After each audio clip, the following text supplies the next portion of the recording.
ओम नमो भगवते वासुदेवाय। जय श्री हरि। आप सभी भक्तों को आमल की एकादशी की हार्दिक शुभकामनाएं। प्यारे भक्तों, आज आप रसपान करेंगे तुलसी माता और 11 माता की व्रत कथा। एकादशी व्रत में 11 माता और तुलसी माता की कथा सुनने से ही आपका व्रत पूर्ण माना जाता है। इसलिए आज के दिन इन कथाओं को अवश्य सुनना चाहिए। तो आइए अपने जीवन की मंगल कामना को करते हुए इस पावन कथा का रसपान करते हैं। जय श्री हरि। प्रेम से बोलिए एकादशी माता की जय। कथा। एकादशी माता की कथा। एक बार एक राज्य में एक राजा रहा करता था। राजा बहुत ही बुद्धिमान और बलशाली था। राजा सदैव अपनी प्रजा का बहुत अच्छे से ध्यान रखता था। प्रजा भी अपने राजा को बहुत पसंद करते थे। राजा की 2 बेटियां थीं। राजा अपनी दोनों बेटियों से बहुत प्रेम करता था। राजा की छोटी बेटी देखने में बहुत सुंदर और आकर्षक थी और राजा की बड़ी छोटी बेटी के मुकाबले थोड़ा कम सुंदर थी। राजा की छोटी बेटी 11 माता की पूजा किया करती थी और सभी लोग राजा की छोटी बेटी से बहुत प्रेम करते थे और बहुत प्रशंसा किया करते थे। राजा भी अपनी छोटी बेटी को बड़ी बेटी से अधिक प्रेम करता था, जिस कारण राजा की बड़ी बेटी को अपनी छोटी बहन से बहुत नफरत होने लगी थी। राजा की दोनों बेटियां जब बड़ी हो गई, तब एक पड़ोस राज्य में रहने वाला राजकुमार राजा की बड़ी बेटी के लिए रिश्ता लेकर आया।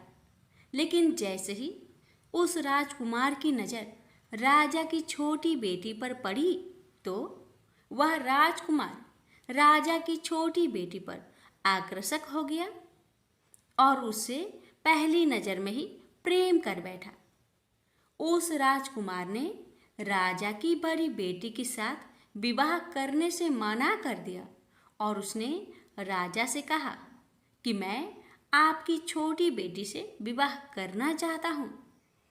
जिसके बाद राजा की बड़ी बेटी यह देखकर अपनी छोटी बहन से बहुत क्रोधित हो गई और राजा की बड़ी बेटी ने अपनी छोटी बहन को अपना सबसे बड़ा दुश्मन मान लिया। राजा की बड़ी बेटी ने अपनी छोटी बहन से बदला लेने का निर्णय लिया, जिसके लिए उसने अपनी छोटी बहन को जान से मारने का प्लान बनाया। राजा की बड़ी बेटी ने अपनी छोटी बहन को मारने के लिए सबसे पहले एक लड्डू में जहर मिलाकर अपनी छोटी बहन को दे दिया और उसको लड्डू खाने के लिए कहा। लेकिन लड्डू खाने के बाद भी छोटी बहन को कुछ नहीं हुआ। बड़ी बहन यह देखकर बहुत आश्चर्यचकित हो गई। लेकिन बड़ी बहन ने हार नहीं मानी और उसने जब रात में छोटी बहन अपने कमरे में सो रही थी, तब एक मटके में सांप रखकर उस कमरे में छोड़ दिया। लेकिन सांप भी छोटी बहन का कुछ नहीं कर पाया। जिसके बाद बड़ी बहन ने अपनी छोटी बहन से कहा कि चलो हम लोग कुएं में से पानी भरकर लाते हैं। जिसके लिए वह अपनी छोटी बहन को पानी भरने के बहाने कुएं के पास ले गई और उसने अपनी छोटी बहन को कुएं में धक्का दे दिया। लेकिन छोटी बहन को तब भी कुछ नहीं हुआ, क्योंकि हर बार 11 माता उसकी रक्षा कर रही थी और उधर बड़ी बहन अपने सारे प्रयासों के बाद असफल हो रही थी, जिससे वह बहुत क्रोधित होती जा रही थी। फिर उसने अपनी छोटी बहन के पास जाकर उससे खुद ही पूछा कि मेरी छोटी बहन, तुमको पता है भगवान ने सबकी मृत्यु एक निश्चित समय पर लिखी हुई है और कैसे तुम्हारी मृत्यु होगी, क्या यह तुम जानती हो? तब छोटी बहन ने अपनी बड़ी बहन को बताया कि हाँ, मैं तो जानती हूँ। मेरी मृत्यु कैसे होगी। छोटी बहन से यह सुनकर बड़ी बहन मन ही मन बहुत प्रसन्न होने लगी और उसने अपनी छोटी बहन से कहा कि तो मुझे अपनी मृत्यु का राज बताओ। छोटी बहन ने अपनी बड़ी बहन से कहा कि मेरी मृत्यु तो एक तोते में है, जो तोते के गले में एक हार है, उससे मेरी मृत्यु होगी। जब कोई भी व्यक्ति तोते को मारकर वह हार अपने गले में पहनेगा तो मैं मूर्छित हो जाऊंगी, और जैसे ही उस हार को अपने गले से उतारेगा तो मैं वापस से जीवित हो जाऊंगी। अपनी छोटी बहन की मृत्यु का राज जानकर बड़ी बहन बहुत ही खुश हो गई और उसने अपनी छोटी बहन को मारने के लिए उसके पालतू तोते को ढूंढना शुरू कर दिया और छोटी बहन को इस बात का आभास हो गया था कि कोई उसकी जान लेना चाहता है, जिसके लिए वह अपने पिताजी के पास गई और उसने अपने पिताजी से कहा कि पिताजी, मेरी मृत्यु के बाद आप मुझे जलाइएगा मत, बल्कि आप मुझे अपनी पुरानी वाली हवेली में एक पलंग में लिटाकर छोड़ दीजिएगा। अपनी छोटी लड़की की यह बात सुनकर राजा बहुत आश्चर्यचकित हो गए। राजा ने अपनी छोटी बेटी से पूछा, बेटी, तुम ये क्या कह रही हो? तब राजा की छोटी बेटी ने बताया, पिताजी, समय किसी के लिए नहीं रुका है, कब क्या हो जाए किसी को कुछ पता नहीं है। और फिर राजा ने अपनी छोटी बेटी से कहा कि तुम ऐसी बातें क्यों कर रही हो? 3 दिन में तो तुम्हारा विवाह है। लेकिन छोटी बेटी ने अपने पिताजी को ऐसा करने पर मजबूर कर दिया और उनसे वचन ले लिया। राजा ने भी अपनी छोटी बेटी की बात स्वीकार कर ली और 2-3 दिनों के बाद जब शादी का समय आया तब राजकुमार बारात लेकर राजा के घर आया और राजकुमार और राजा की छोटी बेटी का विवाह शुरू हो गया।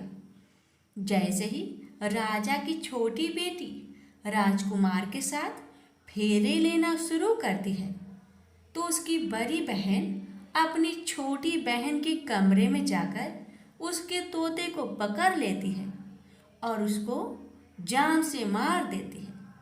तोते के गले में जो हार था उसको अपने गले में धारण कर लेती है। जैसे ही बड़ी बहन उस हार को अपने गले में धारण करती है तो उधर छोटी बहन 3.5 फेरे ही ले पाती है और वहीं पर बेहोश होकर गिर जाती है।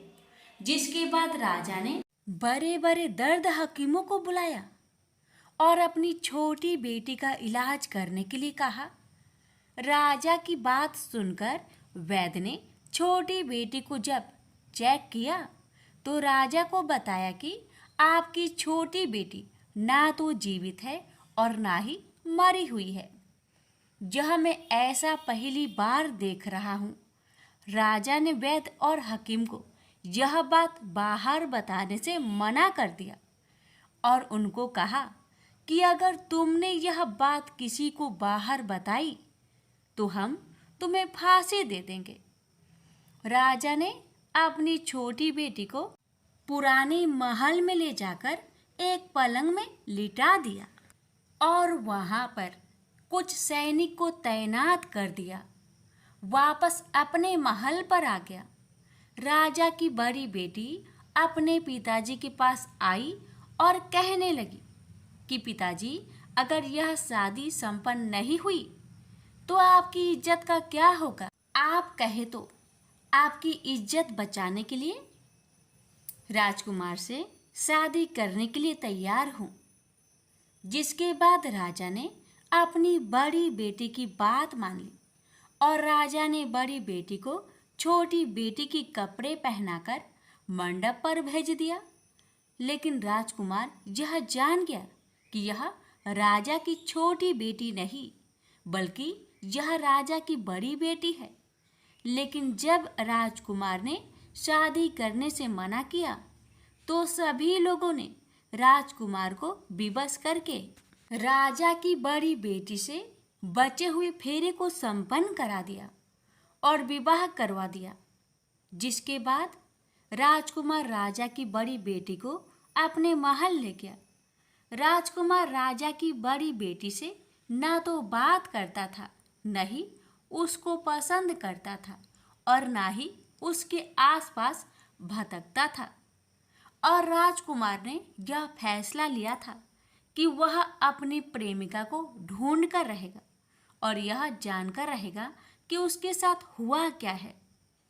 एक दिन राजकुमार अपने घोड़े पर सवार होकर राजा के पुराने महल के पास पहुंच गया, जहां पर उसने कुछ सैनिकों को देखा।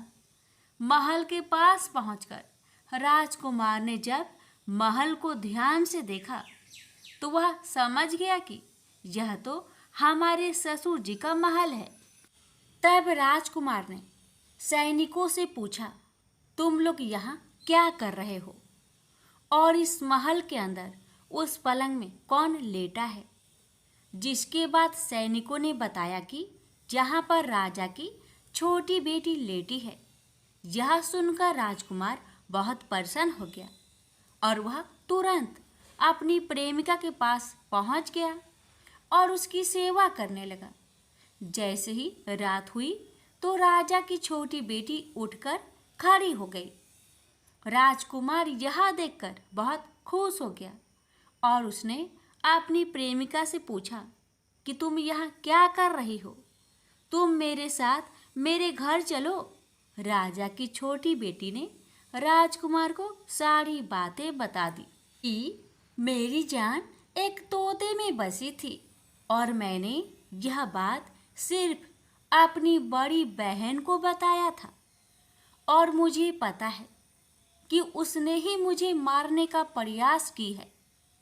उसके पास एक हार है जिसको वह सुबह पहन लेती है और रात को उतार देती है। जब तक वह हार को पहने रहती है तब तक मैं मूर्छित रहती हूँ और जैसे ही वह हार को उतार देती है तो मैं जीवित हो जाती हूँ। और जब तक मेरी बड़ी बहन के पास वह हार है तब तक मैं ऐसे ही जीवित और मूर्छित होती रहूँगी। अगर मेरी बड़ी बहन के पास जो हार है वह मेरे हाथ में लग जाए तो मैं हमेशा के लिए जीवित हो जाऊंगी। राजकुमार यह बात सुनकर राजा की छोटी बेटी के पास रहने का निर्णय ले लिया और अपने बचे हुए सारे फेरे उस पलंग में लेटी राजकुमार की छोटी बेटी के साथ ले लिया और अपना विवाह पूर्ण कर लिया और वहीं पर ही रहने लगा। देखते ही देखते कुछ समय में राजा की छोटी बेटी और राजकुमार की पत्नी पेट से हो गई। एक दिन राजकुमार को किसी काम से बाहर जाना पड़ा। तब छोटी बहन के पेट में बहुत तेज दर्द होने लगा, जिसके बाद उसने 11 माता का आह्वान किया। जिसके बाद वहाँ पर 11 माता प्रकट हुई और उन्होंने अपनी भक्तों के दर्द को दूर किया और एक पुत्र की प्राप्ति करवाई। और वहीं पर अचानक से राजकुमार भी आ गया। राजकुमार ने 11 माता को देखा तो वह आश्चर्यचकित हो गया और उसने तुरंत माता को प्रणाम किया। और 11 माता ने राजकुमार से कहा कि जब तुम्हारा बेटा 5 वर्ष का हो जाए तो तुम अपनी पत्नी का हार आकर इसके गले में डाल देना। और देखते ही देखते राजकुमार और राजा की छोटी बेटी का पुत्र 5 वर्ष का हो जाता है। तो राजकुमार अपने बेटे से कहता है कि बेटा, मैं कुछ काम से बाहर जा रहा हूँ, तुम अपनी माता का ध्यान रखना। और वहाँ से चला जाता है। राजा को बाहर निकलता देख बड़ी बहन के सैनिक देख लेते हैं और बड़ी बहन को जाकर सारी बातें बता देते हैं। जिसके बाद बड़ी बहन अपनी छोटी बहन के पुत्र को वहां से उठवा लेती है और उसको मरवा देती है। छोटी बेटी के पुत्र को 2 टुकड़े करवा देती है। पहला टुकड़ा चक्की के पास छुपा देती है और दूसरा टुकड़ा अपनी पलंग के नीचे रख देती है। अब 11 माता भिखारी का रूप लेकर आती हैं। एक भिखारी का रूप रखकर बड़ी बहन के पास चली जाती है। जिसके बाद वहां पर भिक्षा मांगने लगती है। बड़ी बहन अपने नौकरों से कहती है कि जाकर भिक्षा दे दो, लेकिन जैसे ही नौकर 11 माता को भिक्षा देने के लिए जाते हैं तो माता उन्हें मना कर देती है और कहती है कि मैं तुम्हारी महारानी से ही भिक्षा लूंगी। जिसके बाद बड़ी बहन स्वयं ही भिक्षा देने के लिए माता के पास आती है। तब माता एक बिल्ली का रूप लेकर उसके कमरे में चली जाती है और वहां पर छोटी बेटे के पुत्र को 2 टुकड़ों को आपस में जोड़ देती है और उसे जीवित कर देती है और उसे वहां से ले जाती है। राजकुमार अपने बेटे को लेकर अपनी पत्नी के पास जाता है और उससे कहता है कि तुम इसका ध्यान रखना। अगर तुम इस बच्चे को अच्छे से ध्यान रखोगी तो मैं तुमसे बात करूँगा। एक दिन राजकुमार अपने बच्चे से कहता है कि तुम मम्मी से उनके गले का हार मांग लो। जिसके बाद राजकुमार का लड़का अपनी मम्मी के पास जाता है और कहता है कि मम्मी, मुझे तुम्हारा हार चाहिए जो तुमने गले में पहन रखा है। यह सुनकर पहले तो बड़ी बहन बहुत क्रोधित होती है, पर उसको यह याद आता है कि राजकुमार ने कहा था कि अगर मैं इस बच्चे का ध्यान अच्छे से रखूंगी तो वह मुझसे बात करेंगे। जिसके कारण वह हार को उस बच्चे को दे देती है और वह तुरंत हार ले जाकर अपने पिताजी को दे देता है। और तभी राजकुमार अपने बेटे को लेकर वहां से जाने लगता है और अपनी पत्नी से कहता है कि तुम हमारे लिए खाना बनाकर रखना, मैं शाम को आकर तुम्हारे साथ खाऊंगा। और वह अपने बेटे को लेकर वहां से चला जाता है। जिसके बाद वह राजा के पास जाता है और उसको सारी बातें बता देता है। राजा अपनी बड़ी बेटी की यह करतूत सुनकर बहुत क्रोधित होते हैं और अपनी परवरिश पर ही दोष देने लगते हैं और राजकुमार को अपनी छोटी बेटी के साथ रहने के लिए आदेश देते हैं। 11 माता ने जैसी कृपा छोटी बेटी पर की, वैसी ही कृपा अपने सभी भक्तों पर करना, हर कष्टों को दूर करना। प्रेम से बोलिए एकादशी माता की जय। इस कथा को हर एकादशी व्रत कथा के साथ जरूर सुनना चाहिए। इससे लक्ष्मी नारायण एकादशी माता की विशेष कृपा प्राप्त होती है। प्रेम से बोलिए लक्ष्मी नारायण की जय, एकादशी माता की जय। प्रेम से बोलिए तुलसी महारानी की जय। भक्तों, रसपान करें तुलसी माता की व्रत कथा। प्राचीन समय की बात है।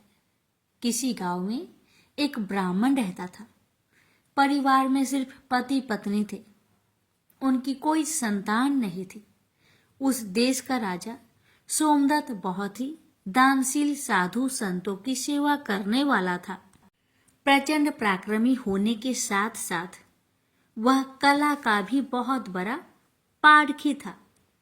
राजा प्रतिदिन पूजा पाठ करके ब्राह्मणों को, गरीबों को अपनी शक्ति से ऊपर दान किया करता था। चारों तरफ उसके राज्य में सत्य का वास था। राजा को सब सुख वैभव प्राप्त था। राजा एक पत्नी व्रत था, लेकिन राजा की कोई संतान नहीं थी।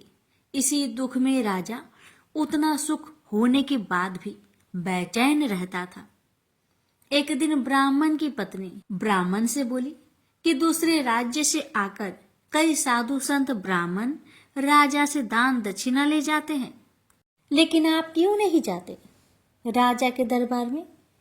कब तक हम लोग ऐसे गरीबी में दिन काटेंगे? तो ब्राह्मण बोलता है कि भद्रे, राजा में इतनी सामर्थ्य नहीं है कि वो मेरी इच्छा अनुसार दान दे सके, बस इसलिए नहीं जाता मैं, और जाना नहीं चाहता कि मेरे कारण राजा का मान भंग हो जाएगा। एक दिन ब्राह्मणी जीत में आ गई और ब्राह्मण को राजा के पास जाना पड़ा। राजा अपने दरबार में राजकाज में व्यस्त था। उसी समय पहरी सूचना लाया कि एक ब्राह्मण देव द्वार पर पधारे हैं। राजा स्वयं उठकर गया और उन्हें अंदर लाया, उचित स्वागत सत्कार किया और उनसे आने का कारण पूछा। ब्राह्मण ने कहा कि हे राजन, हम आपके पास एक याचक बनकर आए हैं, हम आपसे कुछ दान चाहिए। राजा ब्राह्मण के चरणों में नमन करते हुए बोला कि मैं किसी को दान करूं, ये मेरी हस्ती नहीं है, बस प्रभु के प्रसाद स्वरूप कुछ द्रव आदि दे देता हूं। राजा की इस विनय ने ब्राह्मण को मोह लिया। ब्राह्मण बोला, राजन, हमें अधिक कुछ नहीं चाहिए। तब राजा ने कहा कि हे ब्रीप श्रेष्ठ, आप आदेश कीजिए, आपको क्या चाहिए? मैं वचन देता हूं कि आपको निराश नहीं होना पड़ेगा। तब ब्राह्मण ने कहा कि हे राजन, हमें आपकी मेहनत की कमाई का दान चाहिए, फिर वो एक आना भी हो तो बहुत है। राजा तुरंत कोषाध्यक्ष को बुलाया और खजाने से रत्न आदि स्वर्ण मुद्राएं लाने को कहा। तब ब्राह्मण ने कहा कि राजन, इसमें आपकी मेहनत नहीं है, हमें वो दान चाहिए जिसमें आपका परिश्रम की सुगंध हो। इतना सुनते ही राजा सोमदत्त सन्न रह गया और काफी देर सोचने के बाद उसने कहा कि हे वृपवर, आप हमें 3 दिन का समय दे। और उसने ब्राह्मण को अपने राज प्रसाद में ठहरने को कहा। तो ब्राह्मण बोले, राजन, हम 3 दिन बाद पुनः आ जाएंगे, हमें राजमहल का सुख नहीं चाहिए। और ब्राह्मण चला गया। इधर राजा गहरी सोच में आ गया और सोचने लगा कि मेहनत का पैसा कहाँ से लाऊं। ऐसे तैसे रात हो गई। राजा रात्रि में भेष बदलकर अपने राज्य से निकल गया और दूसरे दिन अन्य राज्य पहुंच गया। राज्य में घोषणा हुई कि राजा 3 दिन तक बाहर राज कार्य से गए हैं। उधर राजा एक लोहार के पास पहुंचा और उससे काम मांगने लगे। लोहार उसे अपने पास रख लिया और लोहा पीटने के काम में लगा दिया। दिन भर राजा ने मन लगाकर काम किया और उसके बदले लोहार ने उसे 4 चवन्नी दिया। उसे लेकर तीसरे दिन राजा वापस राज्य में आ गया और जब तीसरे दिन ब्राह्मण आया तो उसे विनीत भाव से वो 4 चवन्नी दे दिया। ब्राह्मण अपने घर लौट आया। इधर ब्राह्मणी ने देखा कि ब्राह्मण सिर्फ 4 चवन्नी लेकर आया है, तो वो आग बबूला हो उठी और गुस्से के कारण उस चवन्नी को तुलसी माता के पौधे के नीचे फेंक दिया। जैसे तैसे कुछ दिन बीते और तुलसी माता से लगकर 4 पौधे निकल आए जिनसे मोती झरते थे। जब ब्राह्मण और ब्राह्मणी ने ये सब देखा तो आश्चर्य रह गए और कुछ समय बाद सब सामान्य हो गया। ब्राह्मणी रोज सुपा भरकर मोती समेटती और ब्राह्मण के दिन पलटने लगे और ब्राह्मण कुछ समय बाद धनाढ्य हो गया। धीरे धीरे ये बात राज्य भर में फैल गई और फिर एक दिन राजा को इस बात का पता चला। राजा स्वयं देखने आया और देखकर सन्न रह गया। राजा ने ब्राह्मण से इसका कारण पूछा तो ब्राह्मण ने कहा कि राजन, हमें इस विषय में कुछ नहीं पता कि ये पौधे किस प्रकार के हैं और इनसे मोती झरने का रहस्य क्या है।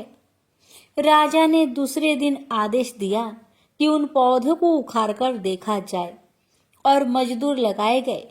मजदूर दिन भर खोदते रहे पर उस पौधे की जड़ नहीं मिली। चौथे दिन एक चमत्कार हुआ।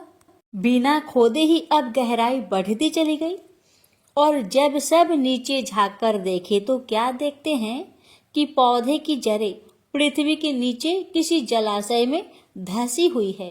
राजा ने नीचे उतरने का निश्चय किया और राजा सहित ब्राह्मण नीचे उतरने लगे। कुछ समय बाद राजा, रानी, मंत्री, ब्राह्मण, ब्राह्मणी सब नीचे उतर गए और उस जलाशय के समीप पहुंचे। वो बहुत सुंदर स्थान था। उसी समय एक नौका आई और आकाशवाणी हुई कि सभी इस नौके में सवार हो जाओ। ऐसा सुनकर सब उस नाव में सवार हो गए और चमत्कारिक रूप से वो नौका उस नदी के अंदर समा गई। अंदर जाने पर पता चला कि वो साधारण जलाशय नहीं बल्कि साक्षात क्षीर सागर है। नीचे पहुंचने पर सबको शेष सैया भगवान श्री हरि दिखाई दिए और उनके नाभि से वो चारों पौधे के जड़ लगे हुए दिखे जो प्रभु के नाभि निकल रहे थे। राजा सहित सब ये देखकर आश्चर्यचकित रह गए और इसका रहस्य पूछे। तब प्रभु ने कहा, राजन, सोमदत्त, ये पौधे उस च्यवनी रूप बीज से उत्पन्न हुए हैं जो तुमने ब्राह्मण को दिए थे। ब्राह्मणी ने तो उनको ऐसे ही फेंक दी और हमें ये लीला करनी पड़ी। प्रभु के साक्षात दर्शन होने के बाद राजा सहित सभी लोग प्रभु की स्तुति करने लगे। भगवान श्री नारायण ने कहा कि हे ब्राह्मण, हे राजन, हमारा दर्शन अमोघ है, अतः कोई वर मांगो। दोनों ने पुत्र प्राप्ति का वर मांगा और समय बीतने पर दोनों के घर सुंदर पुत्र उत्पन्न हुए और सब आनंद से रहने लगे। कथा का सार, बड़े बड़े राजमहलों और अरबों खरबों की कमाई से भी अनमोल मेहनत से कमाए गए कुछ पैसे हैं जिसमें साक्षात महालक्ष्मी जी का वास होता है। इसी कारण कहा जाता है, पुण्य का जड़ पाताल में होता है। ये कथा पद्म पुराण की है। श्री विष्णु पुराण में भी ये कथा आती है। प्रेम से बोलिए लक्ष्मीपति विष्णु भगवान की जय, तुलसी महारानी की जय।